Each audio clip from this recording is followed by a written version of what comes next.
Hi friends, ഇത് നമ്മൾ നോക്കാൻ പോകുന്നത് കഴിഞ്ഞ ദിവസം C5 റിലീസായ മനോരഥങ്ങൾ എന്നുള്ള ആന്തോളജി മൂവിയാണ്. എൻജിക്ക് ഒരു ട്രിബ്യൂട്ട് കൊടുക്കുന്നത് പോലെ എടുത്ത സിനിമയാണ്. 9 എപ്പിസോഡായിട്ടാണ് ഇത് റിലീസായിരിക്കുന്നത്. നിങ്ങൾക്ക് ഈ ചെറിയ ചെറിയ കഥകൾ കേൾക്കാൻ താല്പര്യമുള്ളവരാണെങ്കിൽ ഈ 9 എപ്പിസോഡും കാണാം. 9 എപ്പിസോഡും വലിയ ദൈർഘ്യമില്ലാതെ അരമണിക്കൂർ 3/4 മണിക്കൂർ വെച്ചിട്ടുള്ള ചെറിയ ചെറിയ കഥകളാണ്.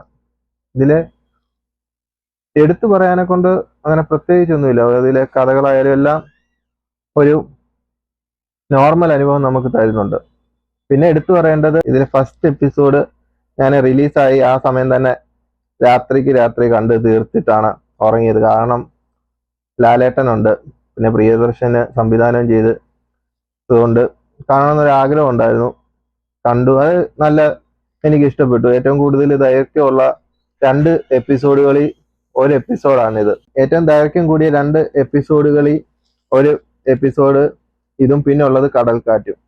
ആ രണ്ടും നിങ്ങൾക്ക് ഈ സീരീസ് ഫുള്ള് കാണാൻ താല്പര്യമില്ലെങ്കിലും തീർച്ചയായിട്ടും ഓളവും തീരവും, കടൽക്കാറ്റ്, പിന്നുള്ളത് സ്വർഗം തുറക്കുന്ന സമയം, പിന്നെ അഭയം തേടി വീണ്ടും, ശിലാലിഖിതം ഈ 4-5 എപ്പിസോഡ് കണ്ടു കഴിഞ്ഞാൽ തന്നെ അതിലെ കഥകളും കാര്യങ്ങളും എല്ലാം നല്ല രീതിയാണ്. ചെറിയ കഥകൾ, ഇതിലെ പേര് സൂചിപ്പിക്കുന്ന പോലെ മനുഷ്യന്റെ മനസ്സിൽ നടക്കുന്ന കാര്യങ്ങളാണ്. മനോരഥങ്ങളെന്ന് സൂചിപ്പിക്കുന്ന പേര് പോലെ തന്നെ മനുഷ്യന്റെ മനസ്സിലെ കാര്യങ്ങളാണ് ഇതിൽ മെയിൻ പ്രമേയമായിട്ട് വരുന്നത്. അവരുടെ മനസ്സിലൂടെ നമുക്ക് സഞ്ചരിക്കാൻ പറ്റും. അങ്ങനെ നോക്കിയാൽ തന്നെ വേസ്റ്റ് ആയിട്ട് വരത്തില്ല. ഒരിക്കലും നമുക്ക് ഇത് വേസ്റ്റ് ആയിട്ട് വരത്തില്ല. സമയം വേസ്റ്റ് ആയിട്ട് തോന്നുന്ന ഒരു കാര്യമല്ല.